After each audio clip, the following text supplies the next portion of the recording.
An update now to the ongoing wildfire situation in our area. Horry County has now lifted outdoor burn bans that were in effect effective immediately. The city of Conway has also done the same.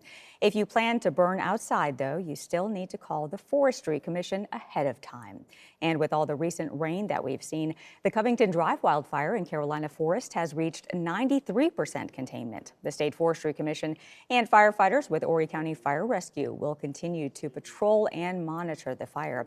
Sprinklers are in place in several areas to help reduce heat on the ground, and fire truck machines are being used on any smoldering spots.